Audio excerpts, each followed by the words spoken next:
Hey there, I'm Kane Rains and welcome to my basement. Today we're looking at my small Gwenpool collection. It's not quite as large as the last collection we went through, so it won't take as long to get through, especially since 3 of the pieces are Funko Pops or Funko adjacent and one is a statue. But then we will spend some time with the 2 Mafex action figures that have been put out for her. Gwenpool is one of the few comics that I actually came across early in its run. I think there were 2 issues out when I discovered her. I missed the hype from when she was a variant cover, and then they just decided the fan reaction was enough to try and do their own thing with it. But I really liked Gurihiro's art style and the writing at the time. Unfortunately, after the original series ended, I have thoughts on what they've done with and to Gwenpool, but on the whole, I think it's a clever character. It does the Deadpool thing, quote unquote, but in a different way. That's well, not more interesting, but interesting in its own way.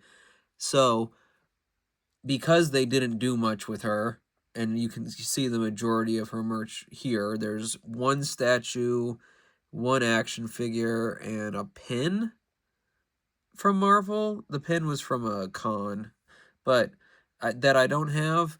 But unlike certain redheads, I'm not so super fixated on her that I needed to hunt every bit down. I'm pretty happy with my collection here.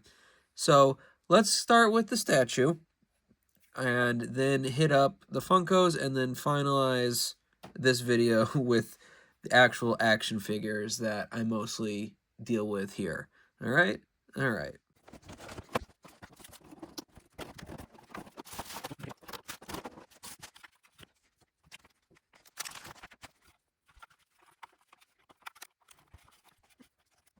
So here is the GoodSmile statue of Gwenpool, all put together. You do have to construct it a little bit, but that's mostly for storage and shipping safety, I guess you could say. And I did have this together in my old place, but it's been in storage and, well, at least been in its box for a couple months now. But I'm finally getting to it, finally getting it back together, and finding a place on the shelf for it. So if you're not familiar with Gwenpool, she's not a Deadpool clone, and she's not a Gwen Stacy clone, although they kind of went down that route with one of the follow-up comics that the writer admitted in the comic he didn't want to do. So, that was great. But anyway, in her original story, which is basically all I consider canon with her at this point, she's a real person who fell into the Marvel world, and you never find out how, but her name just happens to be Gwen Space Pool. But when she writes that down or says it, people think that she's associated with Deadpool, which is why her costume ends up being a pink sort of version of his.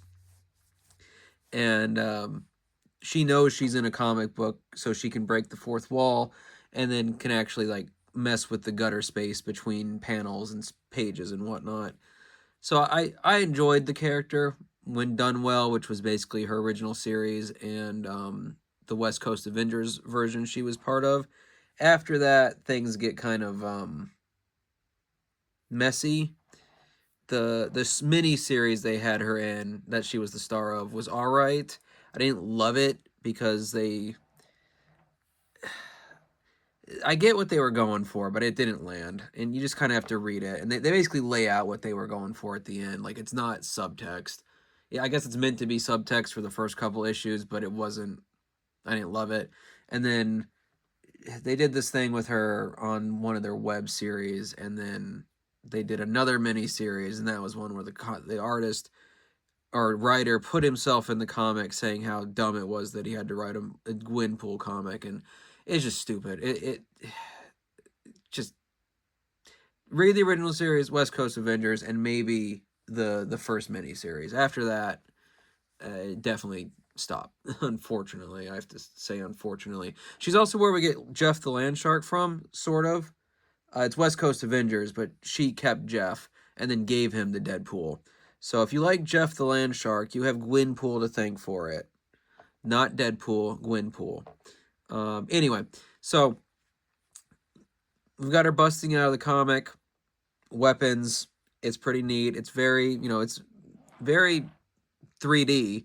There was another statue that came out before this one that I almost got, but it was just her sitting cross-legged on a base, what looked like a cake that just had comic panels around the edges and or sides, and it wasn't. I mean, it was still, it captured the almost, well, it is kind of anime style because it's the majority of the Gwenpool comics were done by Gurihiru, which is a Japanese art team, but it captured that the same way this one does, but it just, it's a girl sitting on top of a, I guess, a cake. It wasn't meant to be a cake, but it looked like a cake. This is much more interesting to look at. It kind of nods to her fourth wall powers as she's jumping out of a comic book, and it's just more dynamic. It's more interesting, and it literally, the cake sides of that other statue were just panels from the first couple issues of the comic, so like it wasn't super interesting in the grand scheme of things. This one also comes with an alternate head, which you can just pop her and this is her hood down, or mask down. You can just pop it out and push this one in. I actually really like the way she looks unmasked, so I won't be leaving her that way, although this is also ironic foreshadowing for something later in this video. Wait, look forward to that. But anyway, so this is the statue from GoodSmile, the second one, and the better one, in my opinion. Again, if you see that first one or have it, I'm not saying it's a bad statue. It's just not as good as this one. This is by far the better Gwenpool statue if you were going to get one. So that's the big stationary item we've got. Let's look at the three smaller ones. They're not statues, they're Funko stuff. But let's take a look at those and then go on from there. So here are the three Funko related items I have of Gwenpool. There are some others, at least one or two more, I believe, and I don't know if they're all supposed, or well, I know these three are. I don't know if they're all bobbleheads the way these are. I don't particularly understand why Funko does that. I mean, I'm not the biggest Funko guy. I have some. You've seen some, and if you stick around, you'll see more. But I never have gotten why some are bobbleheads and some aren't. It doesn't. I'd rather they did not be. That's my Funko hot take. Cut out those bobbleheads. But anyway, we've got Gwenpool with her hood down, which was, I believe, was a Walgreens exclusive back in the day. We've got the rock candy, which is an old thing I don't believe Funko Pop does anymore. That was, which they did a slightly more human look. Now, I don't particularly like the style they did this Gwenpool in because she's based off the Howard the Duck appearances. Before Gwenpool got her own series, she had a mini arc in the back, like the B story of a couple of Howard the Duck story comics, where she was done in a look more like this. And in fact, the first half of her first comic issue is done in that same art style. And luckily, that wasn't the only issue I found because I did not like that art style. That was before we got the Gurihiru art style that most of the others would, even when they did a more Western style, would be lean more towards Gurihiru than the whatever this was. She was written and appeared like just a middle-aged woman who had had a mental break instead of a 19-year-old who fell into her favorite comic book series. So I'm glad they didn't stick with that. That's also why I don't have the other action figures, because it's based on a style that I did not care for. But anyway, there's nothing like super special about these, I'd say. Like, it's neat that they did this Venomized Gwenpool from one of the Venomverse comics where she dies. She gets eaten, and then by toxins, the white not venoms from the multiverse. And then, so it's neat that they made her. However, I will say this is one of those Funkos, and if you've got even a few, you'll have found this. She's not designed very well when it comes to the way her weight is distributed. So you might already be able to tell that, like, here, you see the space between her foot and the spot? I mean, I can push down on it, but it comes back immediately. That's because she leans forward the longer I leave her out of her packaging. So even though I'll put her on the shelf, she's not going to be in her packaging, which is generally not the way I like to do it. A toy is meant to be at least touched, even if I don't play with them. So I know I've kept a few things like the the Sunset Funko, but this one I have to stay in her box from necessity. Otherwise, her legs will just constantly bend. The other two don't really have that issue. They're more centered. I mean, this regular Gwenpool is just the average Funko Pop. I'm sure there's a bunch in that same exact pose. And then the rock candy Funko is just, it's more humanoid, so it stands a little better. So if you like Funkos, there were options, and you can probably find them online without too much trouble. I found this one, and the rock candy was convention exclusive. Yeah. Now I know some of those get sent out to stores anyway, but it was from 2017, and I found it in like 2020 or 2022, something like that. Like I've had her a while at this point, but not since 2017. Same goes for this card that you might have noticed earlier, which was from the Marvel Annual of 2017, which is around the time she was starting. This cost me like $1.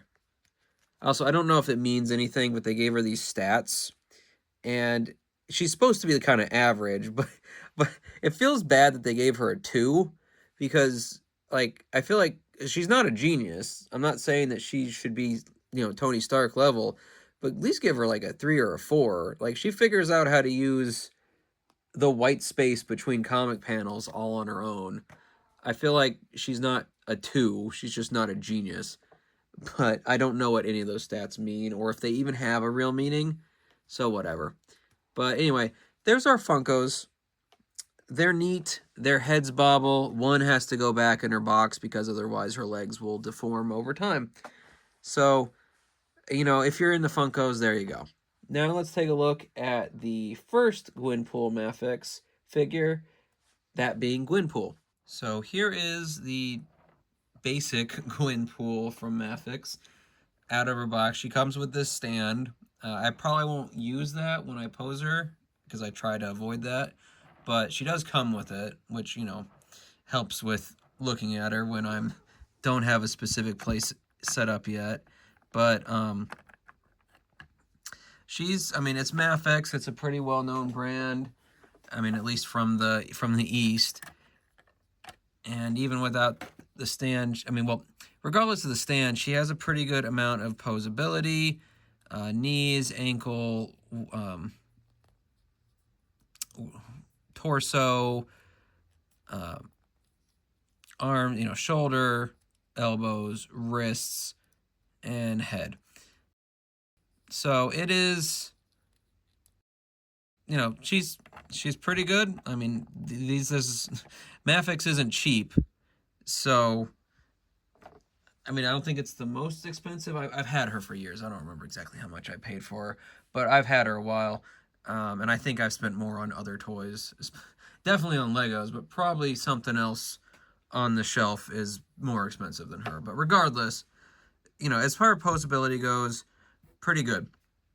Accessories, we have an alternate face where she's worried or scared. And this is probably from early in the series where she was realizing, oh, things can go bad for me in this comic book world. We also have an unmasked face along with a thing to go around her neck that's her mask down. But unfortunately, and this is where that foreshadowing from earlier comes in, while the sculpt is fine, look at the expression. It just stares into your soul. Like, this is the face of a toy that comes to life and tries to kill you. And I hate to put that out in the world because she's coming out of her box for the first time in a while, but I can't have that the way I've got the statue Gwenpool and the Funko Gwenpool.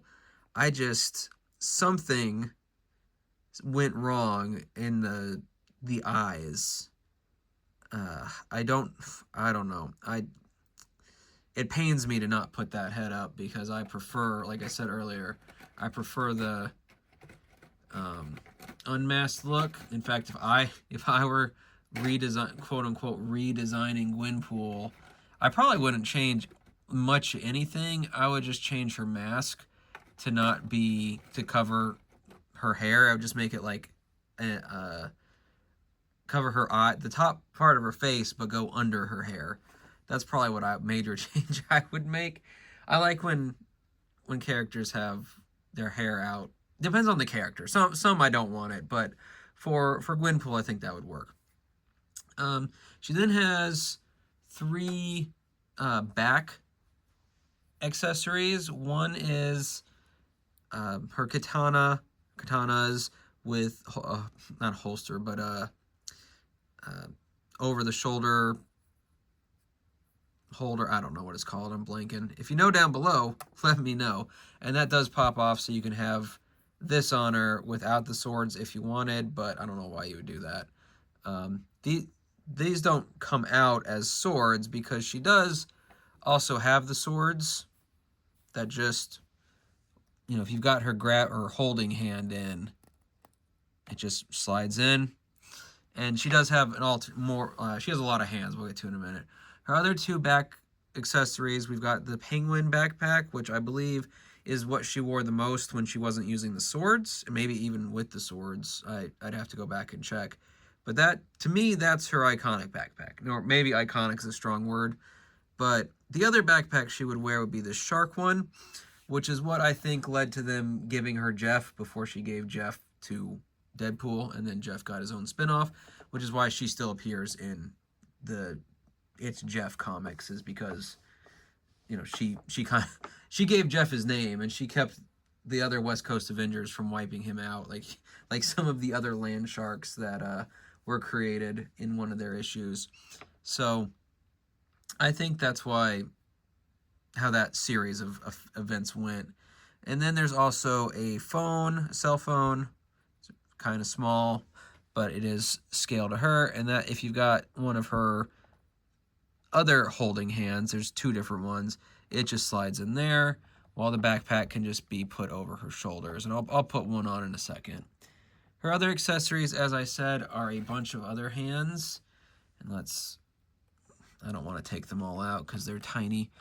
We've got pointing hands, fists, open hands, peace sign / victory sign hands, even more open hands, and then the other cell phone holding hand.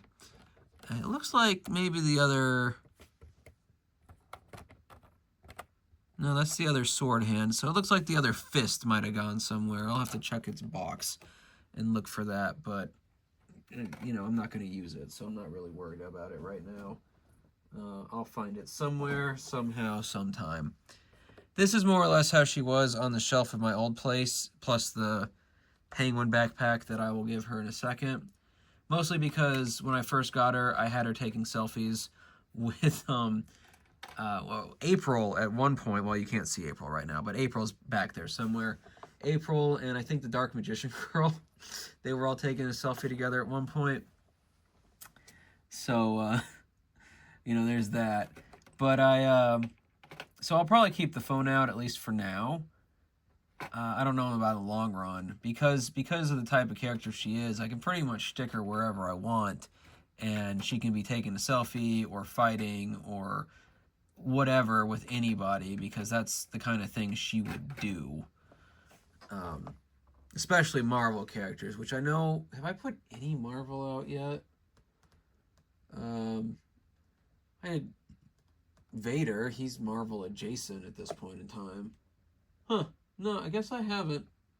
I've done things that have crossed over with Marvel, but not Marvel itself. That's pretty crazy. I didn't realize that. I mean, I don't have a lot of Marvel stuff. I have some old Marvel stuff from when I was a kid, but this is my first Marvel figure that we've gone over and I've put on the shelves. That's a thing. I hadn't realized. Anyway, so that's the Gwenpool basic I don't know if that's the right word for it, but the Mafex original Gwenpool figure. My biggest complaint is just that the unmasked face print is not as good as it should be, and it's the eyes of the expression. You can have her mouth like that, but the eyes don't do it for me. And it feels kind of bad to say that because, like I said earlier, I prefer it when she's unmasked. I mean, in the comic, it's fine when she's doing action stuff, but like, she spends a lot of time not doing action stuff too. Um, and when that's happening or not happening, she's not wearing the mask. So that's my biggest complaint. Otherwise, it's a pretty good Mafex figure. I don't have a lot of them, but the few I do have are all good, so I'm going to go with the assumption it's a pretty good brand generally. So now that we've looked at her, let's look at the final piece of this small collection, that being the evil Gwenpool action figure. So here is evil Gwenpool out of her box. So if you're not familiar with Gwenpool, near the end of her original run, she came to the conclusion that she would do better as a Marvel character if she became a villain, and she was kind of fighting against that idea. So a evil version from the future. So she's whereas regular Gwenpool's around 19, evil Gwenpool's at least in her mid-20s. It's not really clear exactly how much older. It's old enough that Miles had a kid or had a family. That's about all we learn about the exact time forward it went. But that's why she's not just like a repaint. I'm sure some aspects of it are reused, but only a few. Like maybe her arms, and even then, I'm not sure because she is, as you can see, a little taller than the original Gwenpool, which makes sense if she's older. And then she has obviously different expression, different bust. So while aspects of it are reused because of the way her design is not completely changed, it is different. So it's not just a recolor the way I kind of feared it would be when I first saw this. She also has this wired cape. This is I don't talk about wired capes that much, but when I do, know that it's because of this figure that I know how much better they are than a cloth or a solo cloth or plastic cape. Good on you, Mafex. Good on you, evil Gwenpool from the future. As far as her accessories go, some of them are pretty similar. She has two of these swords. I mean, they're slightly different than her default or her original, but otherwise, I mean, they are basically the same katanas, which makes sense. She's also got two alternate heads, one being this, I guess, cocky smile kind of look, just sort of an evil grin, as opposed to the one I've got on her, which is more like a maniacal laugh, and an unmasked version, which again, I don't know what they were going for with this expression. Again, it's the eyes for me that make it pretty much unusable. Man, I really wish that those eyes did not look like she was trying to eat my soul. So that's a bummer. She also comes with some of these stands that have actual pages from the comics on them, and those have to do with, because she has fourth wall breaking powers, at certain points in Evil Gwenpool's appearance, she actually pulls out pages from earlier issues and even the issues she was in, I think, which is just a Gwenpool thing. I mean, her fourth wall powers aren't just knowing she's in a comic. It's messing with it. At one point in her original series, she actually helped rob a supervillain like casino by grabbing all the sound effects before anyone could hear them. Of course, no one believes it's like that's what the power is. They all think she has like some kind of mutant or otherwise power that lets her do all this stuff, but and so they just kind of go with it. So that was one of my favorite uses of that. But then, so Evil Gwenpool brings out these comic pages to do whatever it is she's doing. She also uses them to become giant at one point, because I believe it was older Miles Morales, who also came from the future, was imagining her and the imagining thought bubble was over the horizon in the frame, so she just jumps through it, knocks Miles away, and then picks up present day Gwenpool to be like that. So that was a clever usage of stuff. She also has she has several alternate hands as well. I'm not going to take them all out, but one I will take out is 2 of her alternate hands have her actually holding, well, the hovering comic book pages. So that's interesting. I don't know how great of an accessory that really is. I mean, it's not bad. It just kind of is. So, whatever. Other hands include, we've got just sort of an open one. We got fists. We've got a waving hand, and then the other sword. Where'd it go? The other sword holding hand, plus a bracelet, which I think was her time travel MacGuffin. I don't remember. If you take her hand off, you can slide it over her wrist joint. I'm not going to be doing that. I won't be doing her floating comics either. It's neat, and I'm glad they called back to something from the comic, and again, these just come apart really easily.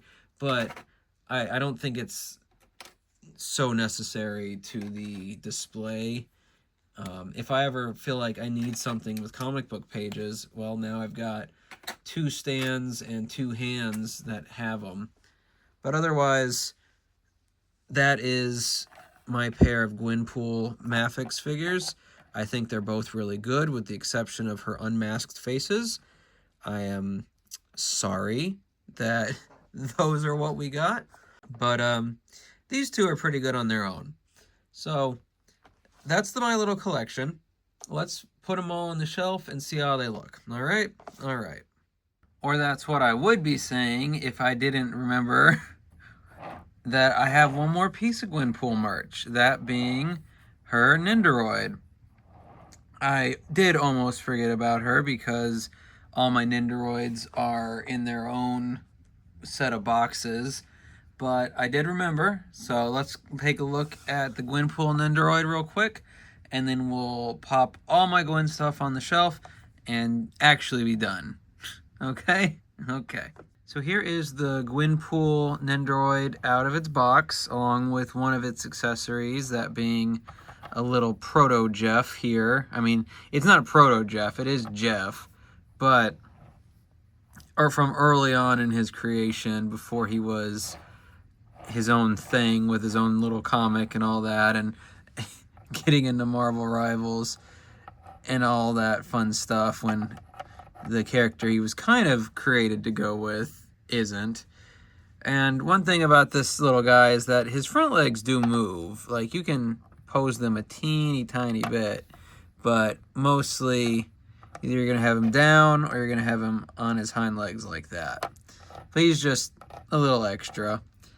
Other accessories include a pair of swords, as one I've got in her hand there, and then the other doesn't want to come out of the packaging. But then you can also add the sheath, double sheath in, and like other Nendos, she's got this stand that goes into her back, and then you can swap out the peg there for this one, and then this peg will go in her back, and then the other one will go in that, and would be bing, bang, boom. There we go.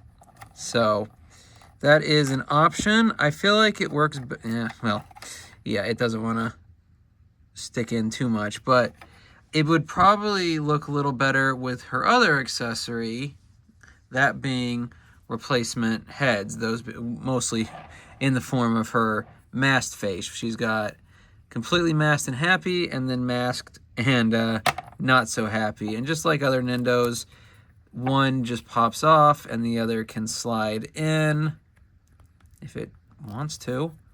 There we go. So that's that. She does have one other face that goes with her hair, that being this one, where she's just being, I guess, mischievous, but she's kind of a mischievous character in general. So, you know, that's not saying too much out of the ordinary for her. She's also got a penguin backpack like we saw with the Mafex figure that works basically the same way as the sheath, where it becomes the peg, although instead of this one using an alternate link there, this just becomes the holder of the peg like that. So we could pop that off. Can we slide this on without taking her head off? Maybe. Maybe. Maybe, baby. Maybe, baby. Kinda, yeah. Cool. See if that wants to go all the way in. Just skewer this penguin's stomach a little bit. There it goes, and there you are. Kind of feels like it should go in deeper, but it's not that deep, bro. That's what she said. Anyway, so this one's a little older, and you can kind of start, if you have a couple Nendos, you can kind of tell when they've been made to a degree. And this one's a little older than some of the other ones, like the Blitz or the Twilight we looked at, and it's just because of the way the stability works. Like, they have the same basic function, but this one, I can kind of tell that it's not clicking in as well as some of those others, and that might be just from age. It might also just be from the time period it was built, molded, whatever you want to call it. I'm not an expert on that, so I'm just gonna throw out those possibilities.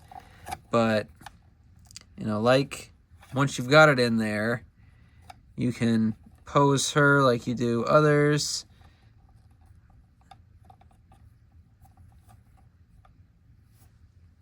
Maybe it'd be better if I actually got her in frame. There we go. So, there, she's jumping the shark. Her final two accessories are the end, not sticker, but it's a piece of plastic. It's from one of the issues of the comic where she picks up the end out of the sky, and then she's also got some of her own comic books, which similar to the Mafex figure for Evil Gwen, where she had those comic pages. So it's neat. It's, you know, it's similar to the other Nendos we've looked at, where if you know anything about Nendoroid, you know what you're getting, more or less. And because there's still not that much Gwenpool merch, because she's not used that much, because Marvel hates me, and when they do use her, they don't always do that good a job. So, you know, I'm glad I have her. Again, Nendos, I've said this before, and I'll probably say it again, Nendos were my entry drug into the collecting sphere of things. I saw some characters I wanted that weren't getting much other merch, so I got some Nendos. And then when, say, Gwenpool got those Mafex figures, I got those. But then maybe those need to be hanging out with some other characters. And, oh, well, that character is one I like, and that one, and that one, and now I've got this whole thing going on in the background, and people look at me weird when they come over to my place. And you know what? They can keep on looking, because I like what I like, and that's why I put it in my basement.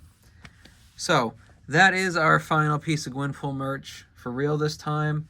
Let's go drop all of the versions of her onto the shelves and see how they look. All right? All right. So here is the Gwenpool corner for now, with the statue, the Nendoroid, and the couple Funko things taking up the corner, while Evil Gwenpool Aura farms in that pipe.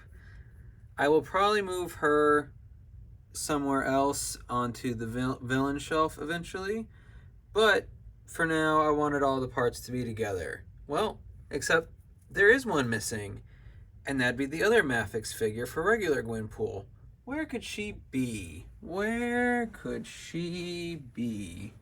Oh, there she is, hanging with the turtles and other miscellaneous characters down in the sewer, which I guess the other stuff is also kind of in the sewer, but I felt that this figure would get along down here, and while I don't know if hanging on the TV is where she'll stay, I kind of want at least one of her to be amongst the other characters. So there is Gwenpool regular. My still big regret with her is that I don't like her unmasked face, which you might tell from the other merch I have of her. I prefer the unmasked look. I do think a mask could work with her. I just think, like, if you're going to give her hair like that's unique like that, then work that into the design more. So anyway, that's my Gwenpool merch. I'm glad to finally get it out of the boxes and onto the shelf. But let me know down below if you're familiar at all with Gwenpool, if you have any of her merch, or if you think she's just a meme character and should never have been changed from just a cover spoof to an actual character. I'll disagree with you, but that's what the comments are for, I guess. So anyway, I hope you'll let me know down below what you think, but either way, I hope you had a good time in my basement today, and I'll see you in the next one.